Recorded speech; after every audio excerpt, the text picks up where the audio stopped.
প্রথম প্রশ্ন হলো সুপ্রিম কোর্টের আদেশে প্রথম হাইকোর্টের আদেশে পরবর্তী সময় সুপ্রিম কোর্টের আদেশে তাদের চাকরি গেছে। আমরা আশ্বস্ত করেছিলাম আমরা তাদের জন্য আপ্রাণ চেষ্টা করব।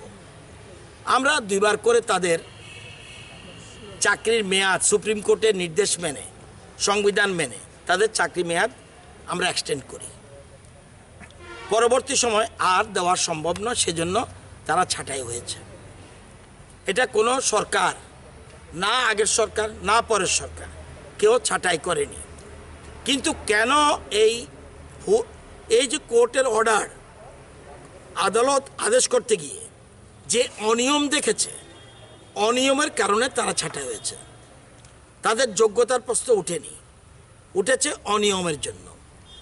যাই হোক, পরবর্তী সময় তারা যাতে আবার কোনো না কোনো চাকরিতে ঢুকতে পারে সেই জন্য সুপ্রিম কোর্ট বলে দিয়েছে 2023 পর্যন্ত তাদের বিভিন্ন দপ্তরে, শুধুমাত্র টেট নয়, বিভিন্ন দপ্তরে চাকরির জন্য ইন্টারভিউ দিতে পারবে যদি বয়স বেশিও হয়ে যায়। রিল্যাক্সেশন, এজ রিল্যাক্সেশন তার দেওয়া হয়েছে। আমরা তাদের জন্য আপনারা জানেন 8,000 পোস্ট, এর মধ্যে 4,000 থেকে সামান্য কিছু কম আমরা টেট পরীক্ষা যাতে বসতে পারে এবং টেটের যারা বর্তমানে আছে কোয়ালিফাইড সবাই তারা চাকরিতে ঢুকতে পারে। আরও প্রায় 2,500-এর মতো পোস্ট থাকবে যেটার জন্য টেট পরীক্ষা হবে।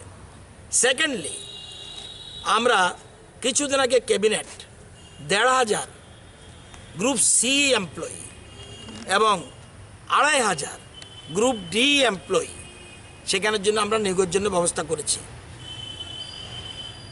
আরও একটা সংগঠন এসে বলছে আর একটু বাড়ি দিলে ভালো হয়। গতকাল স্পেশাল ক্যাবিনেট করে রাজ্যের মুখ্যমন্ত্রী আরও 945টা আসন সিট গ্রুপ সির ক্ষেত্রে বাড়ি দিয়েছে। আজকে অলরেডি বিজ্ঞাপন জারি হয়ে যাবে। তার মানে 5,000 আমরা তাদের কথা বিচার রেখেই কমন রিক্রুটমেন্ট রুলস, যেটা আমাদের নর্মাল রিক্রুটমেন্ট রুলস, এর বাইরে গিয়ে অন্য বেকাররাও যাতে সুবিধা পায় এবং তারাও যাতে আসতে পারে সেই জন্য কমন রিক্রুটমেন্ট রুলস আমরা করেছি। এটার একমাত্র উদ্দেশ্য 10,323-এর বেশিরভাগ ছেলে মেয়ে যেন এটার সুযোগ পায় এবং আরও 1,000 বাড়িয়ে দিলাম, এর মানে 5,000 হলো। এরপরও যদি কোনো অসুবিধা হয় সেই ক্ষেত্রে আমরা মাথায় রয়েছে, আমরা প্রথমে সরকারি চাকরির কথা চিন্তা করছি। আমাদের প্ল্যানিং ছিল আগে আমরা আউটসোর্সিংয়ের মাধ্যমে নেব, কিন্তু তারা যা বারবার বলেছে যে সরকারি চাকরি হলে ভালো, সুযোগ করে দিয়েছি, সুযোগ গ্রহণ করবে। যারা টিকলো না তাদের ক্ষেত্রে কি করা যায় সেই প্ল্যানিংও আমাদের রয়েছে। কেউ যদি, যেহেতু আমাদের রাজ্য এবং দেশ গণতান্ত্রিক দেশ, কেউ আন্দোলন করলে কাউকে আমি আন্দোলনে বাধা দেব না, কিন্তু স্বাস্থ্যবিধি মেনে আন্দোলন করুক, আমাদের কোনো আপত্তি নেই। আন্দোলন করতেই পারে, এটা আমি বলবো যে আন্দোলন করো না, তাহলে তার গণতান্ত্রিক অধিকার উপরে হস্তক্ষেপ হবে। এর বেশি আমার কিছু বলবো না। স্কোপ আছে, যারা বাদ পড়বে তাদের জন্য আমাদের মাথায় রয়েছে প্ল্যানিং করে একসাথে তাদের জন্য 5,000 তাদের এবং বেকার মাথায় রেখে কিন্তু করা হয়েছে, প্লাস এদিকে 4,000, তাহলে 9,000 পোস্টের 1,500 চলে গেলে তাহলে আপনার 9,000-এর মধ্যে প্রায় 7,500 পোস্ট রয়েছে, তারা পরীক্ষা বসতে পারবে। তাদের একটা দাবি ছিল তাদের শিক্ষকদের যারা মারা গেছে 76 জন তাদের পরিবারের মধ্যে চাকরি প্রদান করা, সেই বিষয়ে আপনাদের সরকার এরকমভাবে না, এরকমভাবে সিস্টেম নেই। এগুলি যা নিয়মকানুন আছে, ডাইনানে যে প্রভিশন আছে, এবং এদের মধ্যে অনেক যোগ্য রয়েছে যারা টেট পরীক্ষা পাশ করেছে, তারা আমরা অফার দিতে যাচ্ছি ইদানিং। তো সুতরাং যারা পরিবারে মারা গেছে আপনারা জানেন একমাত্র তাদের জন্যই 35,000 টোটাল যত শিক্ষক শিক্ষা ছিল 10,330-এর, এই করোনার সময়েও প্রত্যেক পরিবারে কিন্তু 35,000 টাকা করে দেওয়া হয়েছে। তো অন্যরা যেমন সুবিধা পেয়েছে তারাও পেয়েছে। আগামী দিনে তাদের জন্য আরও পরিকল্পনা রয়েছে, কিন্তু আন্দোলন করলে কাউকে আন্দোলনের জন্য মানা করব না। মুখ্যমন্ত্রী বলছে যাদেরকে সংবিধান মেনে আইন মেনে, আমিও বলেছি আমরা তাদের প্রভিশন করব। কিন্তু তারা বলবে কোনো ইন্টারভিউ ছাড়া চাকরি দিয়ে দাও, এটাকে কোনো বেকার মানবে? রাজ্যের মানুষ মানবে? শিক্ষিত মানুষ মানবে? কোনো সরকার পারবে? এই দেশে কোনো সরকার পারবে? আমি আইন না মেনে, সংবিধান না মেনে আমাকে চাকরি দিয়ে দাও, আপনার সাথে আমার ক্লোজ রয়েছে, আমি চাকরি দিতে পারবো আপনাকে?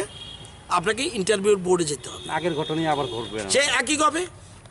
আগে এই অনিয়ম করেছে বলেই তো চাকরি গেছে, এবং এই জন্য কমিশন বসেছে। আমাদের গৌতম দেবনাথ একজন রিটায়ার্ড জাজ, উনি কমিশনের তদন্ত করছে। এই পিক অ্যান্ড চুজ এটা করতে গিয়ে কিন্তু চাকরিটা গেল। আগের সরকারের সময় বহুত কাণ্ড ঘটে গেছে, সবগুলি বললে সারাদিনও শেষ হবে না। আমি অন্য প্রোগ্রামে যাচ্ছি, তাদেরকে আপনারাও সহযোগিতা করুন, আমরাও সহযোগিতা, আমাদের সহযোগিতার হাত তাদের প্রতি রয়েছে। কিন্তু পরীক্ষায় বসতে হবে, ফেল করলে আবার স্কোপ দেওয়া হবে, সমস্ত মাথায় রেখেছে আমাদের। এরপরে কেউ আন্দোলন করলে কেউ না করে যাবে না। আপনারা জানেন ত্রিপুরা হাইকোর্ট, গুয়াহাটি হাইকোর্ট একটা রায় দিয়েছিল। এই রায় প্রথম সময়ে বামফ্রন্ট সরকার সময়ে মিউনিসিপ্যালিটি স্টাফগুলিরে আমার মনে হয় প্রায় 3 বছর আন্দোলন করেছে, তাদেরকে কেউ চাকরি দিয়েছে? ওরাও তো মানুষ। কি অপরাধ? হাইকোর্ট রায় দিয়েছে, আমরা তাদেরকে নিতে পারবো না। Same thing is this.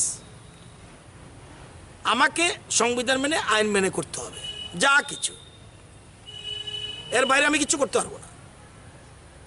এতটুকু বলতে পারি, আমাদের গভর্নমেন্ট তাদের প্রতি প্রচণ্ড সহানুভূতিশীল। বেকাররা রাগ করবে এটা জেনেও সিম্পেথি তাদের প্রতি রয়েছে আমাদের। কারণ আমরা এমনভাবে রেখেছি, ব্যালেন্স করে রেখেছি, বেকাররাও পাবে, ওরাও পাবে। এই সংখ্যা প্রয়োজনে আরও বাড়ানো হবে।